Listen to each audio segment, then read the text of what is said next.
Right. Right, welcome back, listeners. It's been a couple of weeks since we've been on the air, but we're going to make up for it today with hopefully a few winners. Last Saturday I was down at Wellington and I ended up in a pub with a few friends watching the test match. And Money Shot, welcome into the show.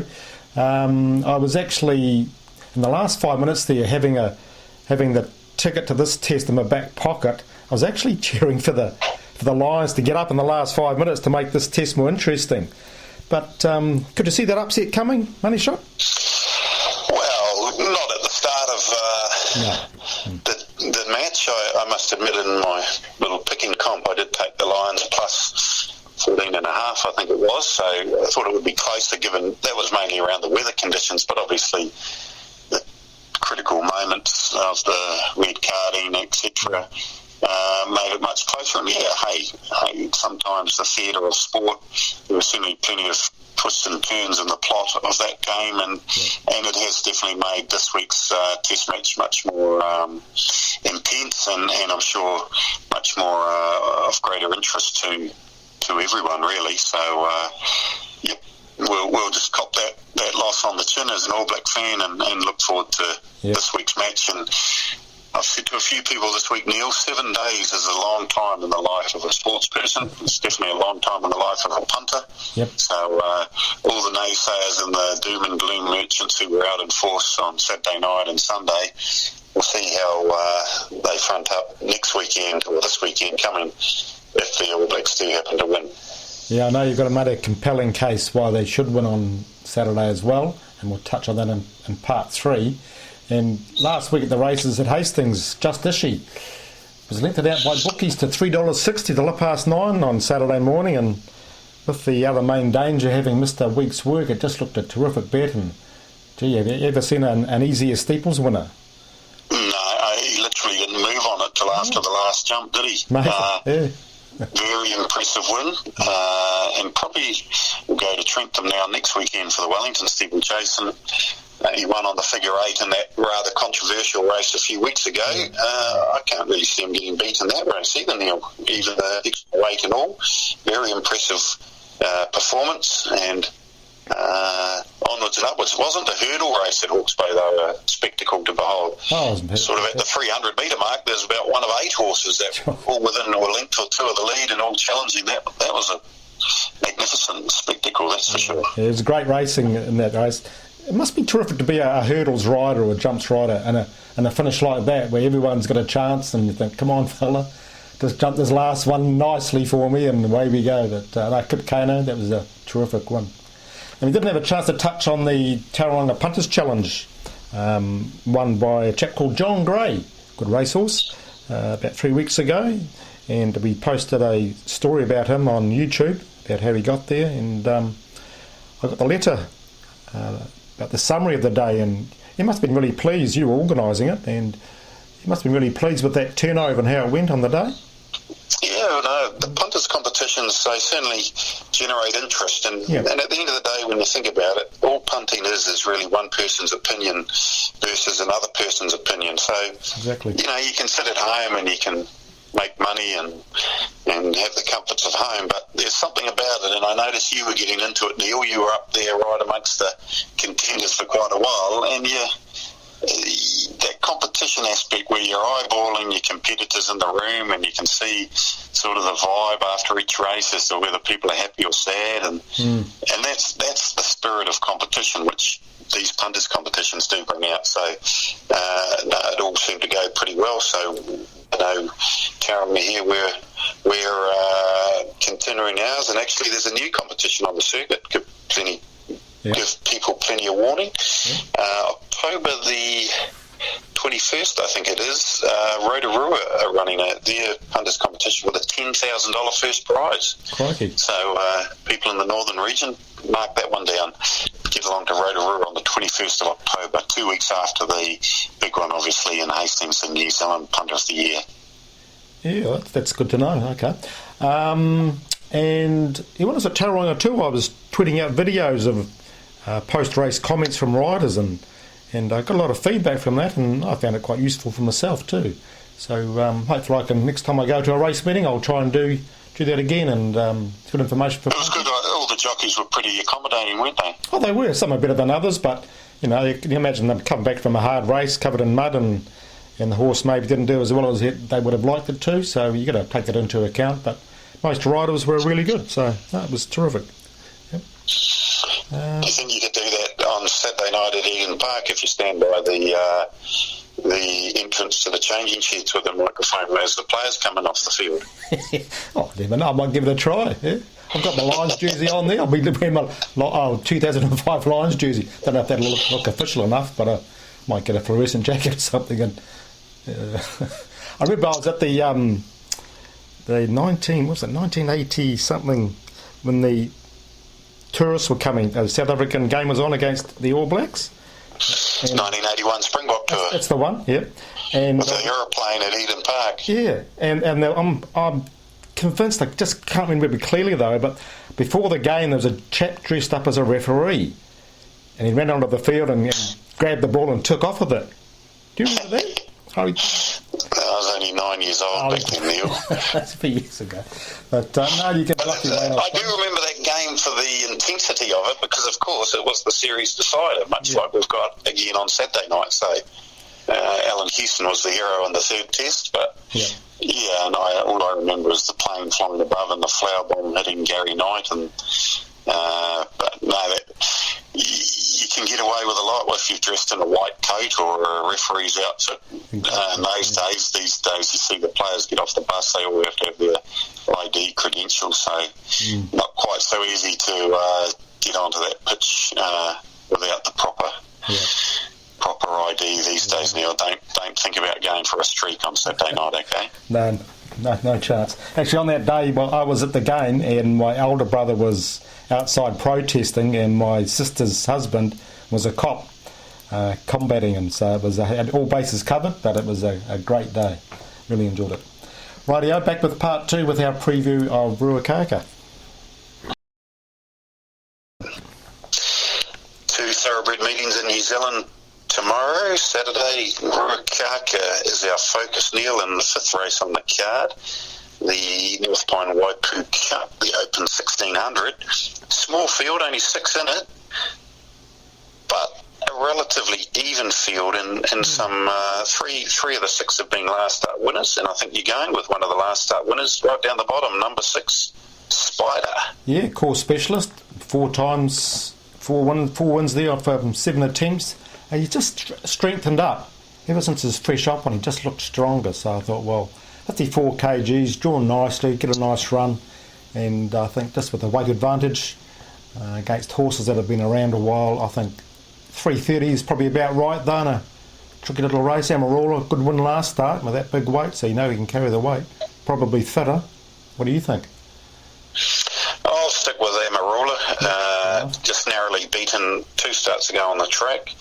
And then went from 1200 straight up to 1600 and was pretty dominant last week at Te Rapa. So you say Spider's a track specialist, you'd have to say Amarola is as well. 7 starts, 4 wins, 2 placings at Ruakaka. So the projected dead 5 track conditions will be right in his favour. So I'll go the toppy, the class horse of the field, to down your Spider, and I think we could probably even throw a chocolate fish on it if you like. You must have laughed last week, Neil, in that steeplechase at Hawke's Bay when the horse Chocolate Fish won.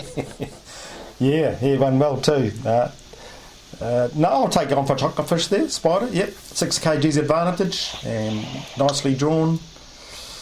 Trudy Thornton. Trudy was really good at Tauranga, giving comments too. She's really professional, so you can see why people like it. Okay, Chocolate Fish. What about the following race, the rating 85 2100?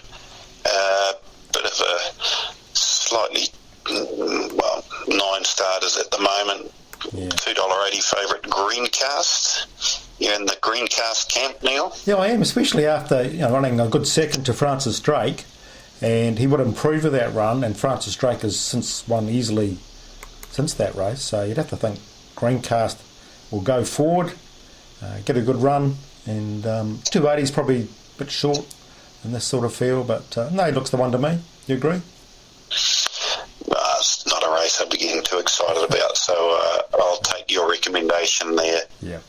on Greencast. As we know, the Logan Gibbs stable always go pretty well, and he's certainly got another pretty imposing track record, 8 starts, 2 wins, 4 placings. So won't disagree with you there, Neil. You've got a few that you're keeping up your sleeve for paying subscribers at those meetings, so I guess they can get those on the website with the password, etc. Yeah, they'll be up by 5 p.m. tonight, along with the Heads Up podcast. And there's that pick 6, the last 3 races at both meetings. On the face of it does look a tough pick 6, but I think it'll be struck quite easily. There's some anchors, and not anchors, but there's 2 or 3 that stand out in 2 or 3 races, so I think it will be struck quite comfortably. But maybe next week we'll look at doing a syndicate, so keep an eye out on the website. By Wednesday night I'll post either way if we do or don't do. Okay, so back with part 3 with the money shots analysis of the 3rd test. Okay, money shot. I've never looked forward to a game probably in all my life as I'm looking forward to this game, just for the atmosphere and having it going down to the 3rd and final game. I really am looking forward to this, but I need to have a financial interest as well. So talk me into a good bet, will you? All right, Neil, we'll do our best. I think that obviously everyone's talked about the stat of the Eden Park record. So I did a little bit of train spotting. Good.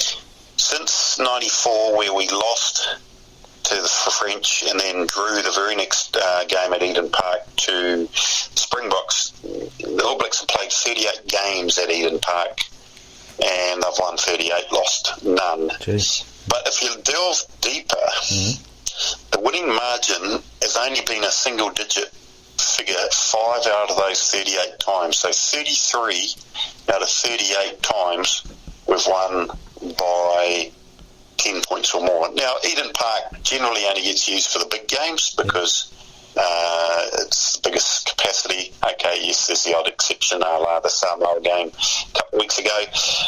But it certainly is a fortress. The only time we've ever really been tested was the 1-point win in the World Cup final. Every other time it's been relatively comfortable. But I think the bigger factor and the unusual factor about this game is the All Blacks are coming off a loss. And they don't lose very often, as we know. But what happens when they back up 7 days later after a loss? There's 2 examples. Well, one was a loss, one was a draw to Australia, and then we played them 7 days later, ironically enough, both games at Eden Park, and the winning margins were 31 and 28 points, literally blew them off the park. Yeah. So I just think that loss factor and the bounce back factor is the key. Yeah. They will be right up for this game. They shouldn't. I didn't actually count how many games between red cards, but I'd say it's probably about 450 games. So the odds of that happening 2 games in a row is pretty low. Yeah. So we'll assume that there's no red cards for the All Blacks on Saturday. So everything, to me, lines up for a comfortable win, and more so with the improving weather forecast for tomorrow night at Eden Park. So the bet, pretty simple, Neil. There's 2 ways you can play it. Point start, New Zealand, minus 12.5 at $1.87. Or if you prefer the winning team and margin bet, New Zealand 13 and over at $1.87. Effectively exactly the same bet. Yeah. So it's either option 25, number 1, or option 23, number 3. Rightio, I'll be taking that. One question. There'll be a certain chap having French toast for breakfast tomorrow morning. How do you factor him into the game, that referee? The referee? Well, the old saying, the referee, if you start blaming the referee, you should really be only blaming yourself. Yep. I'd like to think the All Blacks will be good enough and strong enough and skillful enough and smart enough not to infringe. And, hey, yeah, okay, he's probably going to be a little bit more pedantic, but the first test, no one really complained about the referee. Now I know it's a different Frenchman, but I think, as I've said before on the show, if you start worrying about who the referee is, you probably shouldn't be betting on the game, because you're obviously thinking that there's some form of bias or the like, which you'd like to think won't happen. Hey, players make mistakes, referees make mistakes, but at the end of the day, it wasn't the referee who cost us the game last week. So you just have to put that out of your mind, Neil. Done. I'm on. Okay, that's great. You looking forward to the game, are you? Which stand are you in? I haven't asked you yet. I'm by the tunnel, actually, as they come out of the tunnel. Oh, so you will be able to get those post-match interviews. Well, I'll wave for you. I'm up top, but Yeah. I'll wave to you down there. I'll tweet out a couple of things, a couple of videos, short videos of people, All Blacks hopefully. So, no, going to be a fantastic day, as long as that rain stays away. Even if it persists down, I'll still enjoy it, so I don't care. So, no, going to be a top day. Right, back with part 4 with our brick bats and bouquets and our $20 multi question too. One. Part 4 now on Heads Up, and it's time for our brickbat and bouquets. And I think what piqued your interest this week was a very interesting article from a former New Zealand Racing Board cadet. I think she was. She was in the class with Brendan Popplewell and the like, who started in about 2004 at the Racing Board. A lady by the name of Vicky Leonard now works in Australia, and she wrote a pretty interesting article on how the industry must change, Neil. Yeah, it was really interesting. I actually got it from a tweet from our CEO of the New Zealand Racing Board, John Allen. He tweeted it out. So he's obviously read the article, and it makes just total sense about where things are in Australia, and just as likely to be here as well, and about how social media really is affecting the popularity of racing. And I've got 3 daughters, and I asked my youngest one about this, Jessie, she's 22, and she said the last Melbourne Cup, she had to agree with the article, she's read the article, that negative posts about the cruelty to animals, in quotation marks, was highlighted in most posts. So that negativity is out there. So the young ones are thinking, okay, I won't get into racing because of that. So how do you counteract that sort of thing? It was a really interesting article. And when I asked Jessie, what would you do to counteract that? And she said, well, have some more human interest stories, like the strappers with the horse, or the owners or the trainers with the horse, the background to it, just brief videos or articles about that. But, your thoughts? Yeah, agree entirely, 100% here at Racing Tauranga, where we'll be doing some articles on our Facebook page and other social media pages and websites around the rehoming program. So as I guess a lot of listeners know, the Greyhounds have the program Greyhounds as Pets, or there's a similar sort of organisation with the Thoroughbred. So as the Thoroughbred ends its race career on the track, many of them get rehomed to become show jumpers and eventers and trekking horses and all that sort of thing. And so profile those people and those horses and what they're doing and how they love life and love still participating, albeit in a slightly different way. And so people can see that, as we all know in the industry, how much the person does love the horse. And that creates, I guess, that passion and people see that actually it isn't designed to be cruel. You only have to look at horses, look at them when they fall or a jockey falls off at the barriers. Does the horse just stop and go, oh, I don't need to run today? No one telling me to run, so I'll just stop and do nothing. No, they always carry on. Steeplechasers, they always jump the fences still. They love running, they love competing. That's what they're bred to do. So I think we just need to keep conveying that. And yep, accidents happen and are always unfortunate, but it's just like rugby. Players get injured, concussed, have to end their careers, but people still realise it's still a great sport and something to be involved in, etc. So we just need to convey that to the new generations as they come through. Yeah, no, definitely. The other things that Jessie mentioned too were, what did she write here? When she wants to withdraw money from a TAB account, it's very hard to you can withdraw your money offline or online, but you've got to go through a rigmarole of scanning in your ID, etc., etc. And overseas accounts, you can withdraw straight back onto your credit card or onto your bank account. So why can't we do that with the TAB rather than having young ones going into a TAB full of old men or other men and have that facility available to punters? And also, when she's gone to race meetings like the Oaks or the Cup with her friends, nothing is given to them after the races or during the races to entice them back again or to educate them on what punting's all about, what's an each way bet, what's a trifecta, even those sort of things. simple education thing. I've been to the Speedway here and been given information as I was coming out of the gate, and I'm going back again because of that information. So it's I know all those little things add up, don't they, to a successful industry? Exactly. We got to change our thinking around. We all know what all the terminology is and the like, and we're in the process of changing the name of our members stand, because members aren't the only people that can sit in there. The public can. So why do we call it a member stand? Because that's what it's always been called for 50 plus years, type of thing. So you just need to keep modernising and making it user friendly and from the lowest common denominator in terms of knowledge, to make it simple for people and the like. And that whole getting people back a second time definitely has merit, that idea. Yeah. The other thing too is, I know I've been to race meetings, and at Trentham, when they do the presentations for a race, they'll face everything towards the member stand and shun the public area. And just little things like that, I don't think is right. It should be inclusive of the whole crowd there. Those little things all add up, I feel. So. Well, with all due respect to Trentham, there's probably only one day where their member stand is full. So imagine if the public could all go into one stand, then you wouldn't have that problem, would you? That's the point. Yeah.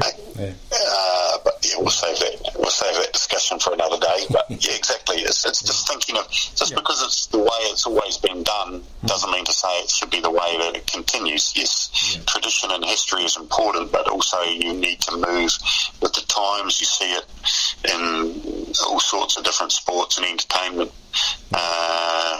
events. You got to keep modernising and making it fresh. Otherwise, people go, it's boring, been there, done that, let's try something new. Exactly, yeah. And good to see the terminating pick sixes are back too. 100 grand on a Saturday this month, and the 50Ks during the week, so that's a good positive. Be good if we could actually have one a month, end of each month maybe, and gallops. But the multi-question for the week. And you've got a really interesting multi-question for the week. Wow, it's one of my favourite subjects, so we'll make it a slightly different multi-comp question, not racing related, and you don't have to pick the score either. This is a rugby related question, and there's a fair chance that the three Barrett brothers, Geordie, Scott and Bodie, will be on the field at the same time tomorrow night, sometime or other, and that become the first time three brothers have played for the All Blacks at the same time. Simple question. The Barrett family from Pangarehu on the west coast, Taranaki, just south of New Plymouth. How many children in the Barrett family? So how many children did Kevin and Robin Barrett have? There you go. That's your multi-comp question. And if you don't know, you might as well have a guess. I'll give you. It's a single-digit number. There you go. Yeah. So get your answers to Neil either by text or email before 9 o'clock tonight, Neil. Or 10 o'clock, doesn't matter, because I'll be just driving up to Auckland shortly. So if they text me on 027 352 6402 or email formpro@formpro.co.nz. By tonight sometime, Saturday I'll be out doing things. That'll be good. And you can get your daughter to draw the lucky prize this time. Yeah, I shall have to. If more than one get the right answer. I guessed it and I was well out, but I saw them on TV too recently, and when they were younger, and I remember seeing the three boys and a sister. But I can tell you what, it's more than four in the family, or four children in the family. But, Gee, don't give it away, Neil. Don't give it away. It's okay, and just to remind people that on Mondays we have a free login to the Form Pro ratings site, and the Greyhound ratings are proving really popular with subscribers. It's really growing steadily, and so you can access those free on Monday, access to all the replays, the time ratings and speed maps. Everything's there to give yourself a bit of an edge on a Monday if you've got that day free. And so Money Shot, when are you going to the test? Are you going in early on, or? I'll drive up casually tomorrow some time, and get there in plenty of time, and going with my son, so he's looking forward to it, obviously. So it'll be a very big occasion. So good luck to the All Blacks, and enjoy that. Enjoy your racing, and we'll be back hopefully without any technical difficulties that we've encountered the last couple of weeks. Power cuts and other bits and pieces, yep. Sort of things you'd never really planned for. Yep. And we'll be back again next week. Potentially, I might be out actually next week. You might have to fly solo or bring in one of the subs off the bench. Yeah. Okay. Rightio. Thanks everyone for listening, and go the All Blacks.